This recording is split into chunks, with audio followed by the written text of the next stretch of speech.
Welcome back, everybody. Video number 3 of my new YouTube channel.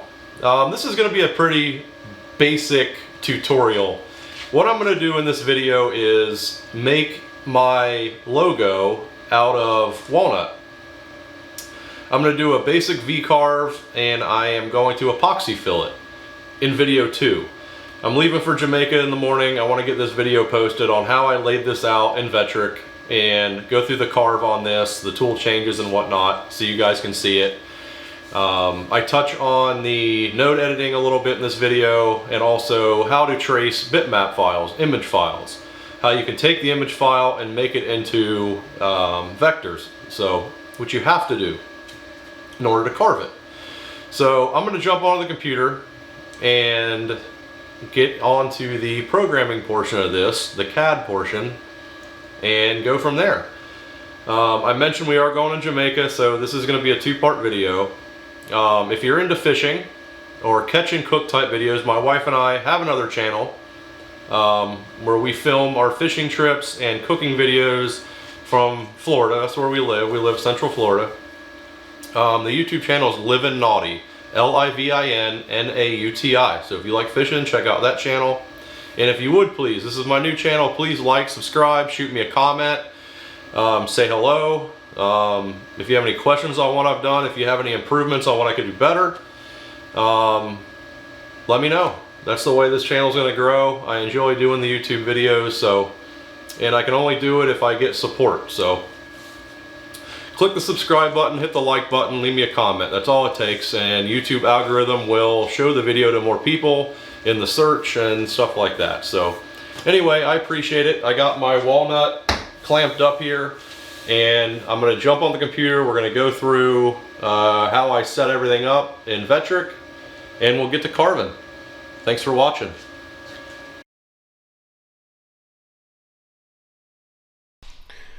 Alright guys, I'm already in Aspire. When you first get in here, you're going to have to set up your job size. I already did it. I'm 19 by 11 by 3/4 of an inch thick on my piece of walnut that I'm going to be using. Single-sided job. I'm zeroing from the material surface in the bottom left corner. I use very high modeling resolution. Like I said in my other video, it depends on your computer. If you have a computer with good graphics card and stuff like that, you can turn it up so your previews and stuff and everything's a little bit better looking. Material settings, medium wood, that's fine. We're going to click OK. I've already imported my image file. If you're very new to Aspire, you click File and you come down to Import, and you'll import your bitmap. And then you just click your file and it'll import it into your project here. So I've already resized this.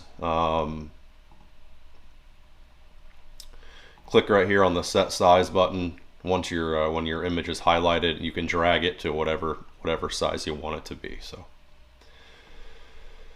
now that we got it sized, we're going to do a trace bitmap, because this is not going to do us any good. It has to be vectors for Aspire. For you to be able to carve anything, it has to be vector lines. It can't be an image file.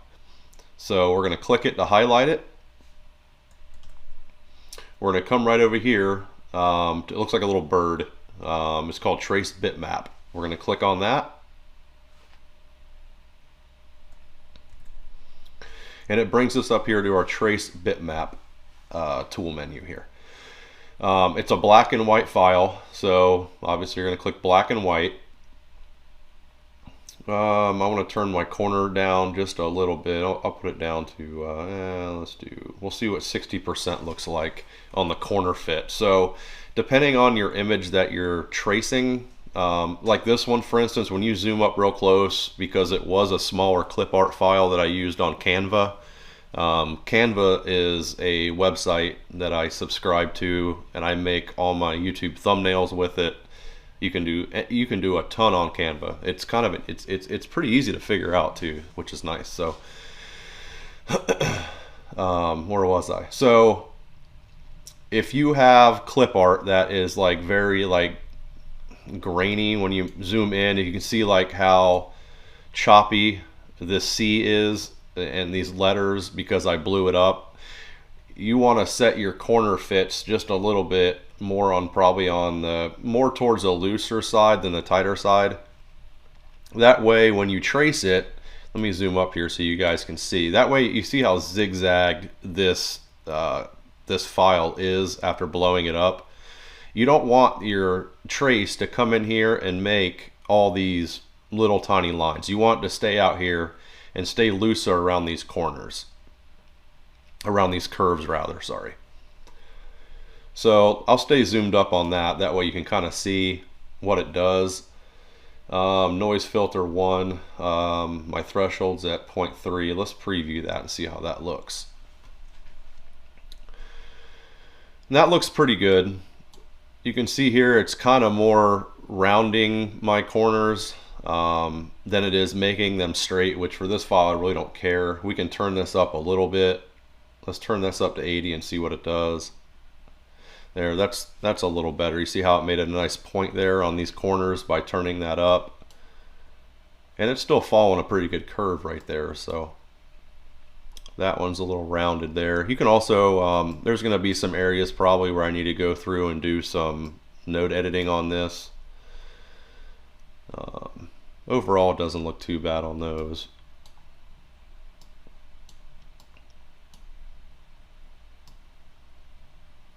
Okay, we'll leave that like that for now. We'll click apply and we'll close this out. What you're going to want to do now is go up here to your layer menu, and we're going to turn off the bitmap layer by clicking the little light bulb here. And that leaves us with our tracing.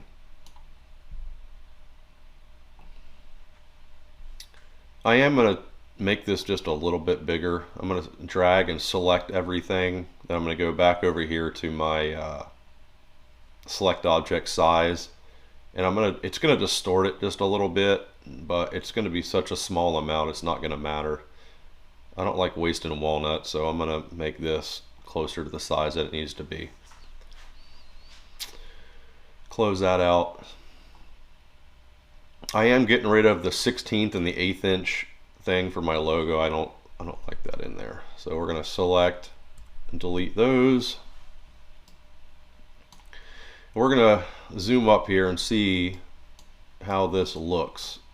Scroll around, make sure you don't have any, like, every once in a while when you trace something you'll get like weird loops in the vectors, or you'll get areas that's got to be touched up. This actually looks pretty good. There's some areas you could actually touch up and make these lines straighter, but once it's carved you won't see those little tiny defects in it. It's got to be something a little bit more substantial.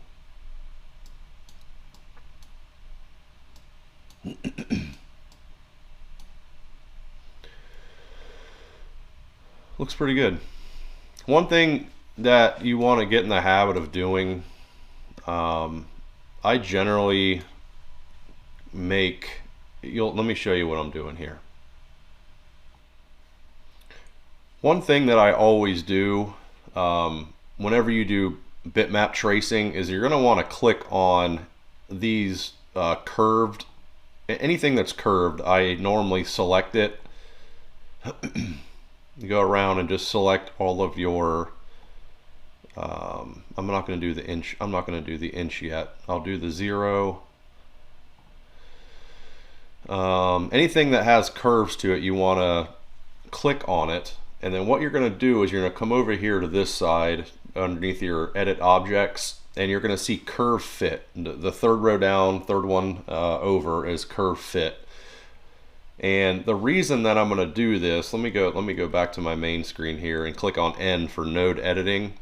You'll see how many points there are, how many nodes there are in this curve, and there's no reason for that many points. So we're going to go over here and click on this, and we're going to want to do the middle one for the curves, for the fitting type. All right, tolerance is 0.01. We don't want to keep sharp corners because this should maintain a sharp corner already right here, because there's only one point. If you see right here, there's only one point right here. So let's preview that, and you'll see all the nodes, most of them will go away. And that's good. So it kept these because there's only a single node here. Every once in a while when you trace, you'll have a couple right here, and it'll mess up your mess up your 90-degree angle. So you'll want to click on keep sharp corners.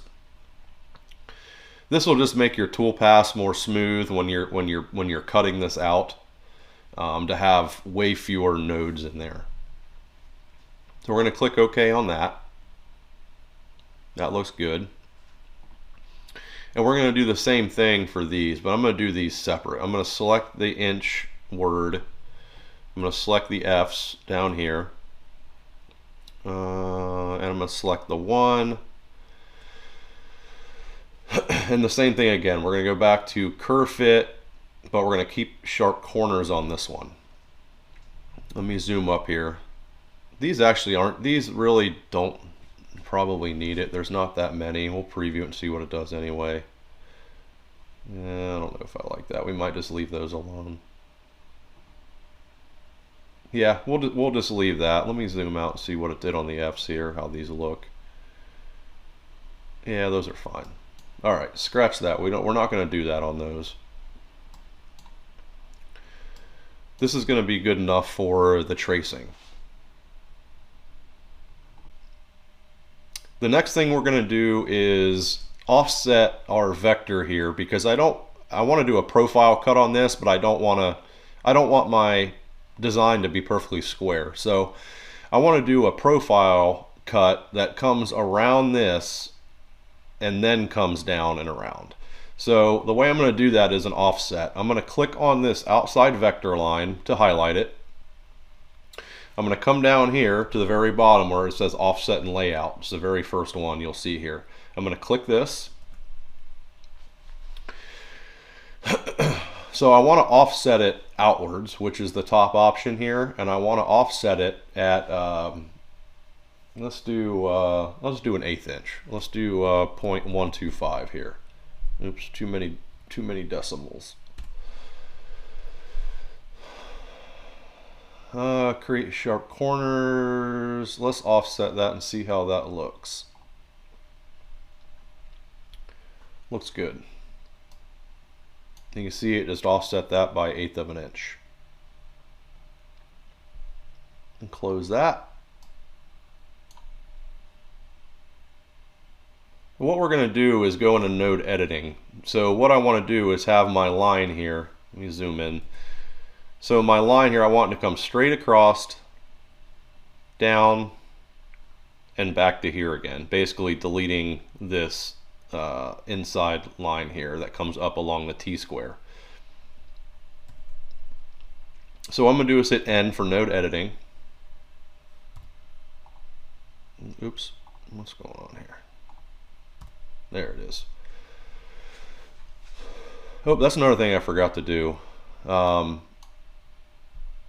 See all these points here? Let's go back over here real quick so I don't forget, and we're going to go back to the curve fit.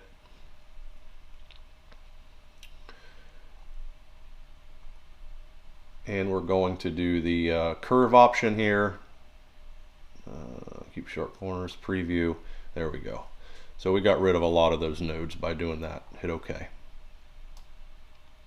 I did it on the original vector, but I didn't do it on the outside vector, which I'm kind of surprised. Normally I thought it normally kept it the way that it was, but anyway.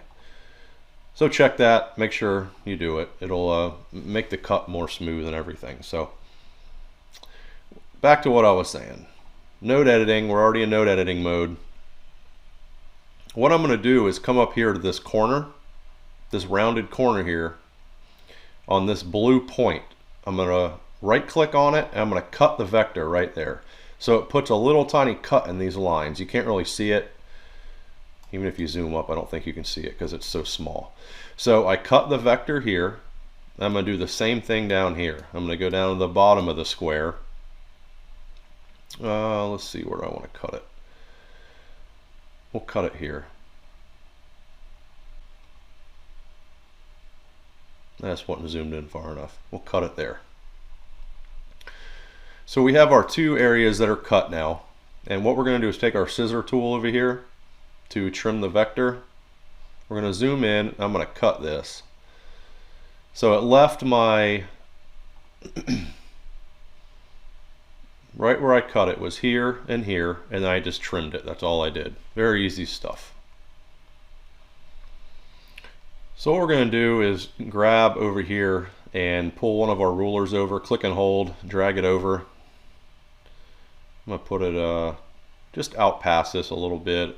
This particular thing, I don't care if it doesn't have to be, I'm not going by a certain like measurement or anything, as long as it looks good. After we put our guide here, that's where I want to stop these two lines at from my top and bottom vector line. We're going to come over here to the create vectors tool. We're going to make a line. You want to make sure your smart snapping is on so it'll detect the end of this line. You'll see when I get my cursor here how it puts that little black square on it. That's how you know it's on that line. So we're going to left click, zoom out so you can see. Make sure your line is straight, it's not at an angle, and we're going to left click to place that line, escape to get out of it, and we're going to do the same thing on the bottom. Line tool, make sure it snaps to it. We're going to come over here and we're going to click again, escape out of that. So we have our top and bottom line done. We're going to hold down shift and select these, make sure all three of those are selected. We're going to go down here to the bottom left under edit objects and join these vectors. Join. So now when you click it, they're all one. We can go ahead and get rid of this guide line. Let's close this out. Drag that guide line out of the way. We don't need it anymore. Our lines are the same. We're going to come back down here to the edit objects, and you'll see the second one over is join close vectors with a straight line. We're going to click this, and you can see there it puts it automatically connects these two. So now it's all one vector of how I want this cut out. So I imported my YouTube logo. I just went on Google and Googled YouTube logo. I'm not going to go through the tracing everything. It's the exact same process that I already did on the other bitmap file. So I imported this in the exact same way, traced it. We're going to drag this about right here where I want it, right here towards the eyeball it, center it. It's off a little bit here. You can see it's a little bit too high. We're going to use just our arrow keys and nudge it down just till it looks like it's about straight there. And the closer you zoom, the less it'll nudge it. So if I zoom way in and then use the arrow keys, you can see how it doesn't go nearly as far. That's how you can do kind of like micro adjustments with it to eyeball it. So that's in there. The only thing I did on this logo, obviously, when I originally traced this, it didn't have this inside vector in here. All I did was the offset again. So I offset this by 1/8 of an inch inwards because I want this to be wood right here. I want this inside to be cut out. That way it'll be, I can fill it with epoxy. Because I am going to epoxy fill all this in another video. I'm leaving to go out of town for 8 days to Jamaica with the wife. We're going to do some fishing and stuff over there. So I'm going to go ahead and do this video and post this one, and then I'll do the epoxy fill on part 2 of this so you guys can see how I do that. So I think this is going to be it for the actual design portion of this. I'm going to go into the Toolpath and I'll show you how I set up my Toolpath and what bits I'm going to use on this. Alright, so come up here to the Toolpath to get us over the Toolpath options here. Click that button, I already had it up. Move me over a little bit. So we're just going to do your basic VCarve, but we're going to do a couple different clearance tools on this. I'm going to show you why. So we're going to select everything, hold down, oh, I missed that, shift that, and we're going to unselect our profile vector. Alright, we're going to go over here to the V bit. It's the third one down with a V on it. Click that. I have my flat depth set at 1/8 of an inch, 0.125. That's good for the epoxy fill that I'm going to do. My main V bit is going to be a 60-degree V bit. I use the Groovy Jenny, the Jenny bits. On this particular one I do, it's a down cut V bit, which I think it's the only, correct me if I'm wrong, I think it's the only company that makes a down cut V-bit, so it leaves a really nice finish on the top of your wood. I'm going to be using two different clearance tools on this. Okay, the first tool that I'm going to be using is an 1/8 inch down cut end mill. I'm doing it at a 40% step over 60 inches a minute. That's for the 1/8 inch. And the second clearance tool that I'm going to use is a 1/16 inch, which this one is not 1/16 inch. So let me remove this one. And I'm going to go over here, back to my SP tool library, and I want the 1/16 inch down cut, which is the 4024. Is it 16th upcut? Yeah.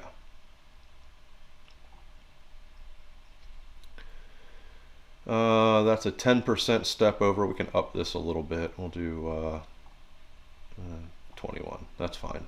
40 inches a minute, 1/16 inch. You can't move very fast.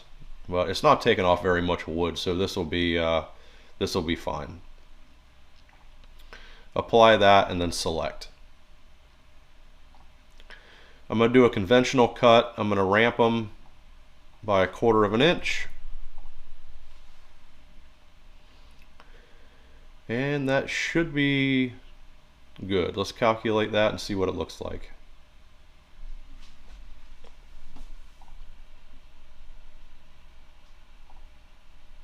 So my first clearance, that was the 1/8 inch bit.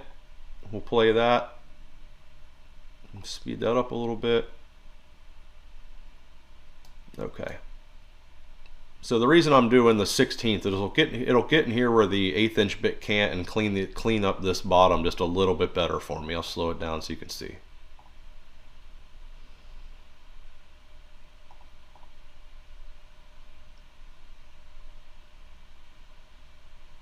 You can see how it's just doing those letters a little bit better in between them.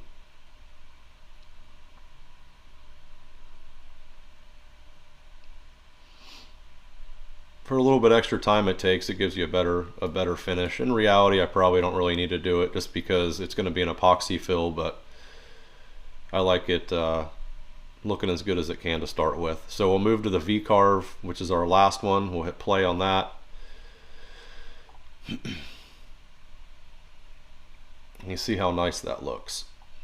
So all this will be filled red, either red in here. I think I'm going to do red in this area, and then I'm going to do all white probably in this area, and I'll fill all my inch marks in this in black is most likely how I'm going to end up doing this one. So that carve, it's going to hopefully turn out pretty good. Let me preview. The only thing I didn't do, I forgot, I need to set up my profile path. So we'll close out of this.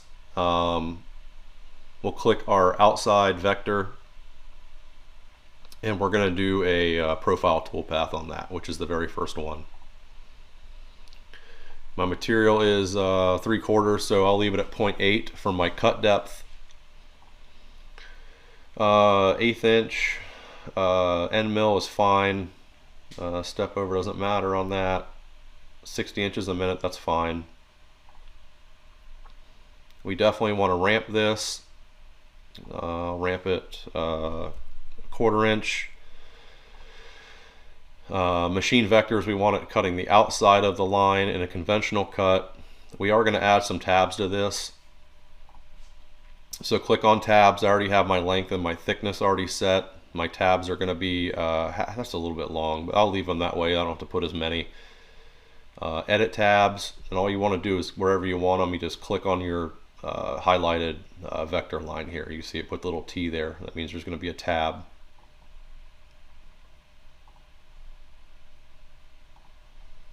And that'll be fine. I mean, you got to keep in mind too, guys, whenever you're using a down cut bit to cut something out, it is going to pack a good bit of sawdust in there. So that actually helps keep your project where it needs to be as well. We'll close that out, make sure everything looks good. We'll calculate that. It's telling you that it will cut through. Material thickness is 3/4, but I'm cutting down to 0.8, and that's okay. And we'll go ahead and preview that.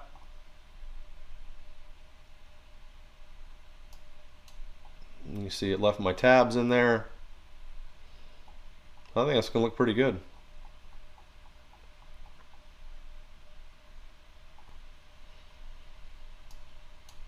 All right, let's get the CNC machine fired up and we'll cut this thing out, and hopefully there's no screw ups or anything like that, and it turns out nice and I don't waste a nice piece of walnut. Let's get on with it. I just want a quick mention, guys. One thing I just did when I clamped my walnut piece down, I went back into edit on my profile pass and I actually moved these tabs and added two. One thing I want to mention, so on my table I use these compression style clamps that push towards it a lot of times. So you want to try to line your tabs up with where your clamp is going to be, especially when you're cutting, when you're real close to the edge like this. So if I left my tab, say I leave a tab here in the middle and my clamp's over here, sometimes when it comes to it's going to bow this wood right here. It's going to bow it inwards when the bit comes through. So you want to try to put your tabs, if you're cutting, when your profile bit comes through, if you don't have a whole lot of material left where your clamp's going to be, try to put your tabs right where your clamp is going to be. So I just wanted to mention that in this, how I do this normally. And a lot of times I'll adjust these just like now where I originally put them, and then when I clamp it I'll decide to change them around a little bit. So let's get on with it. Alright, opened up G-Sender, I loaded up our first 1/8 inch down cut end mill clearing path. I'm going to go back over, we got to 0 our X, Y, and Z, and we'll get this carve started.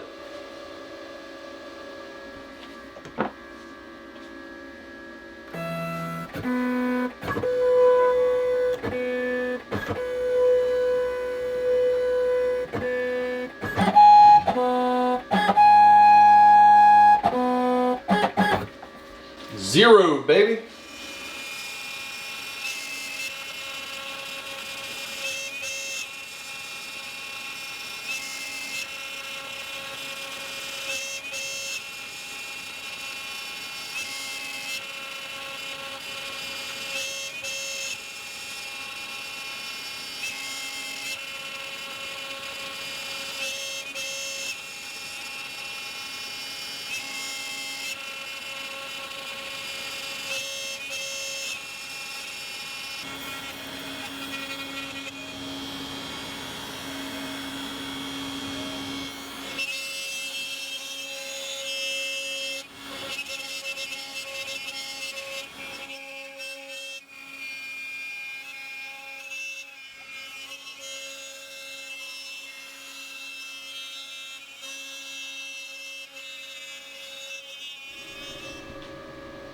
Alright guys, the first clearing toolpath is done on the 1/8 inch bit. Turned out really nice. I do have a knot to fill though before I epoxy this thing. I picked up some of that brown super glue. This stuff here, guys, works awesome. If you've never used it to fill cracks, the medium thick in the brown color Starbond, it works amazing for filling cracks or knots like that right there. I fill it and then hit it with some of the accelerator and it works amazing. Alright, I'm going to get the bit switched out. We're going to go to our second clearing, which is the 1/16 inch down cut end mill.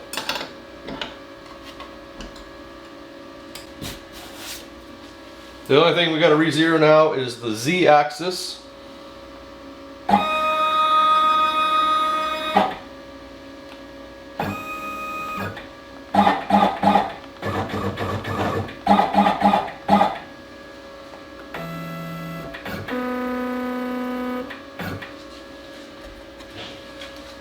Alright, we're going to load our second clearing toolpath for the 1/16 inch. VCarve Clear 2. Open. Turn dust collector on. Run it.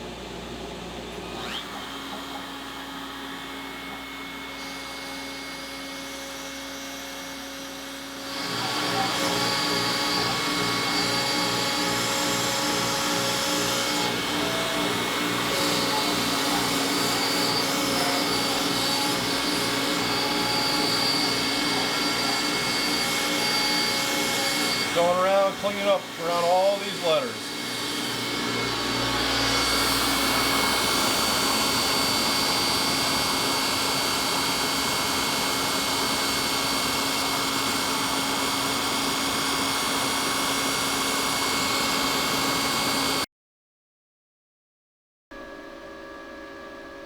Alright, the second clearing pass is all done. You can see here, I think it'll show it on the camera, it left that little ledge around the letters there and around the whole thing. That's what the VCarve is going to come in and make the edges look real nice.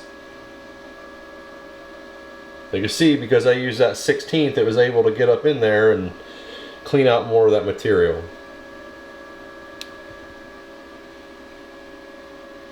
So this is the Jenny bit that I put in, 60-degree down cut V-bit. It's a real pretty bit. I've never had any trouble with it, and I know from some forums and stuff I read, if anything happens to it, you know, if a tip breaks off or something and it's not, you know, user error, they'll replace it free of charge, which is real nice. So definitely my favorite V-bit to use, because it leaves such a clean edge being a down cut. You gotta pay for it. I think it was around 50 or 60 bucks, but I've used it many carves and it works really well. So here we go, last toolpath.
Alright, got the last bit in. I misspoke a few minutes ago and said last toolpath. It's not. The profile is the last toolpath.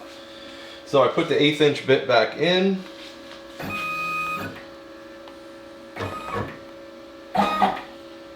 Jog it over there. Gonna reprobe Z for the last time. Bump to make contact. And start probe.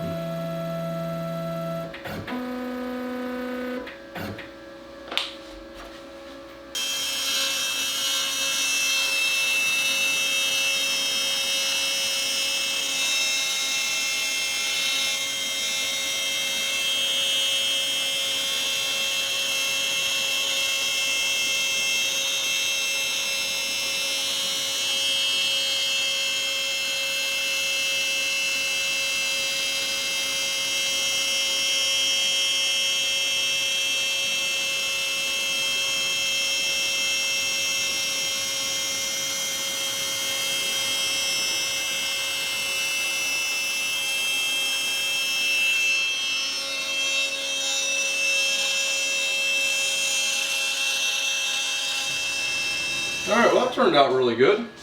You can see around here all these little fuzzies, they're not even really attached. This is what in my last video, I just used a little brass brush. This is the fastest way that I found to go around this. Everything just comes right out when you use the brush. And it's a lot easier than trying to get in there with sandpaper. Just go around it, get all the little fuzzies out.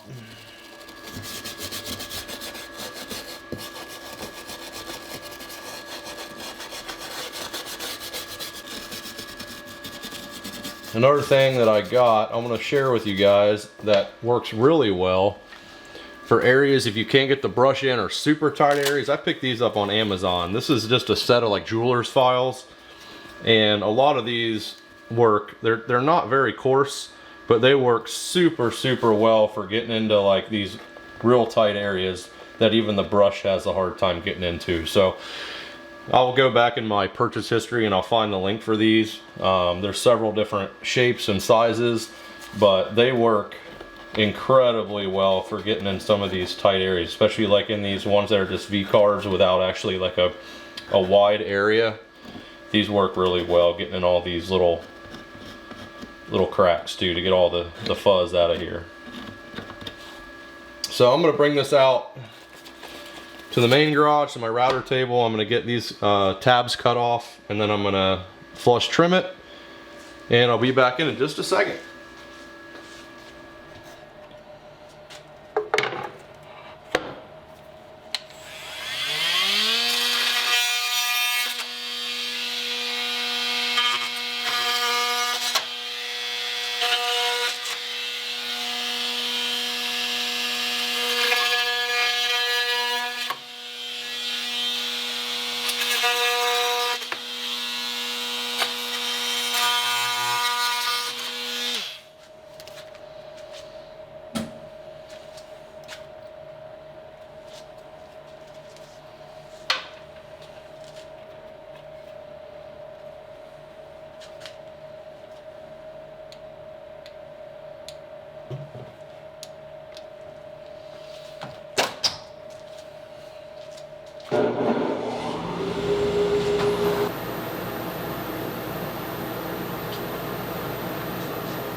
Alright, got it flush trimmed out there. I am going to touch up these little holes real quick with the Star Bond, because that epoxy will probably leak. I already hit the back side of it before I did this board.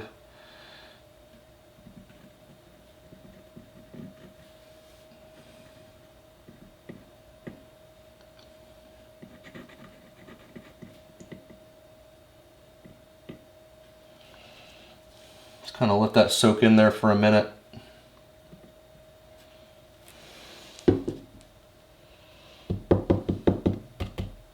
Oops.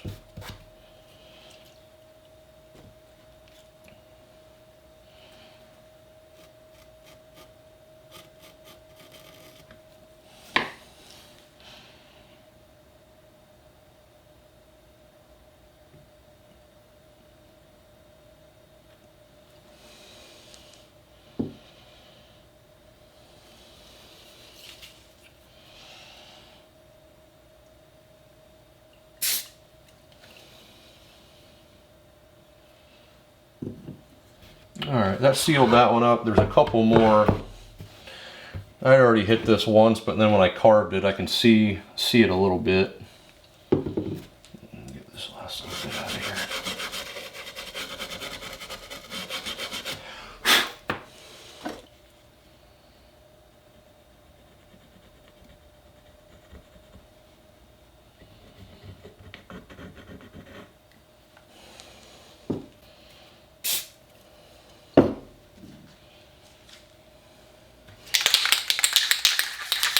So what I do is, before I epoxy anything, I always give it a quick spray with some poly. When I first started doing epoxy pours, I didn't, and every once in a while, in darker wood, I don't think you notice it quite as much, but if you do lighter wood, sometimes you'll get the epoxy color that bleeds into the wood grain a little bit. So this will seal it and keep it from bleeding.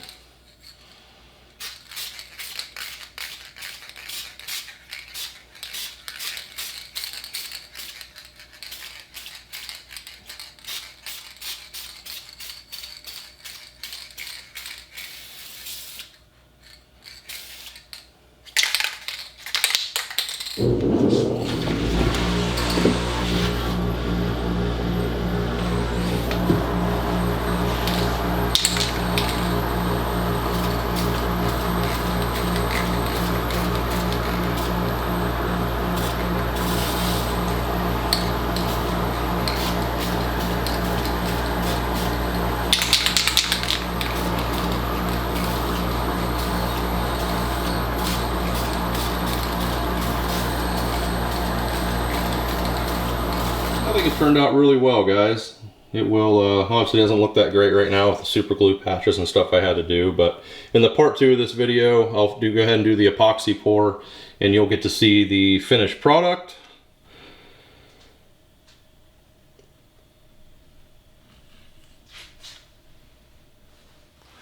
Well, that's a wrap for now. It turned out really good. It kind of looks bad in a couple places because of the super glue I had to do, but once it's epoxy filled, it'll look really, really nice hanging on the wall. I probably am going to run a chamfer around the backside edge, so when it's on the wall, it looks like it tapers inward. It'll give it kind of like a shadow box effect, I guess. But it's really gonna pop when I do the red and the white. It'll look good. You have to hang in there. I'm gonna go to Jamaica, hang out with the wife, do some fishing. And when I get back, I'll do the epoxy portion of this. But right now I gotta go pack. Remember guys, if you found any value to these videos, any information that was useful to you, do me a favor, hit the like button, subscribe, shoot me a comment, say hello. I really appreciate it. It helps the channel. So until the next one guys, have a good one. Thanks for watching.